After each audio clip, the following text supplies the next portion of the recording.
Supreme court ने BCCI अध्यक्ष श्रीनिवासन को इस्तीफा देने के लिए कहा है। फिक्सिंग मामले की सुनवाई के दौरान कोर्ट ने कहा कि क्रिकेट की गंदगी की सफाई के लिए श्रीनिवासन का हटना जरूरी है। उन्होंने कहा कि जब तक इस आईपीएल स्पॉट फिक्सिंग मामले की जांच हो रही है तब तक कम से कम श्रीनिवासन को इस्तीफा देना चाहिए और इस मामले की सुनवाई 27 मार्च को फिर से होगी। 2 दिन में जवाब देने को कहा गया है और पूछा गया है कि अब तक इस्तीफा क्यों नहीं दिया श्रीनिवासन ने।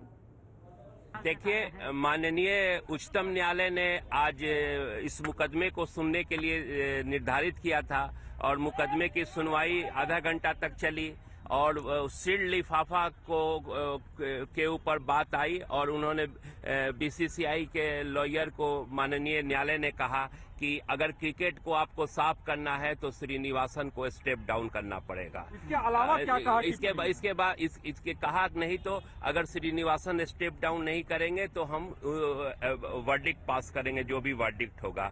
तो फिर उन्होंने बहुत नानुकर किया तो कोर्ट ने उन्हें बुला के पोर्शन दिखाया लिफाफा का और उनको कल परसों तक के लिए समय दिया है। अपना विचार रखेंगे और परसों फिर इसी समय पे इस मुकदमा की सुनवाई होगी। लेकिन आज के सुनवाई से ये स्पष्ट है कि जो माननीय न्यायालय ने कहा है कि श्रीनिवासन जब तक स्टेप डाउन नहीं करते हैं मैं आपकी कोई बात नहीं सुनूंगा। हमारे पास इस पर ज्यादा जानकारी के लिए जुड़ गए हैं बीपी न्यूज संवाददाता निपुण सहगल। निपुण, ये साफ साफ कह दिया सुप्रीम कोर्ट ने कि आप जब तक स्टेप डाउन नहीं करते हैं यानी जब तक इस्तीफा नहीं देते हैं तब तक कुछ नहीं सुनेगा सुप्रीम कोर्ट श्रीनिवासन के पक्ष की तरफ से। देखिए, बिल्कुल बहुत सख्त रवैया था आज अदालत का, क्योंकि जो सीलबंद लिफाफे में जो जांच रिपोर्ट का जो हिस्सा जमा कराया गया है, जो कि जिसे सार्वजनिक नहीं किया गया है, संभवतः उसे अदालत ने पढ़ लिया है और उसमें निश्चित रूप से ऐसा लग रहा है कि श्रीनिवासन के खिलाफ बहुत ज्यादा फाइंडिंग्स हैं, जिनकी वजह से अदालत ने आज कार्रवाई शुरू होते ही श्रीनिवासन को लेकर ये सख्त रवैया अपना लिया और कहा कि बीसीसीआई स्वच्छ तरीके से काम कर सके इसके लिए जरूरी है और आईपीएल स्पॉट फिक्सिंग मामले की जांच सही तरीके से होकर उस पर कोई कार्रवाई हो सके इसके लिए जरूरी है कि एन श्रीनिवासन अपने पद को छोड़ दें। तो साफ साफ सुप्रीम कोर्ट ने इस तरह की बात कही और ऐसी टिप्पणियां सुप्रीम कोर्ट की तरफ से कम ही देखने को मिलती हैं।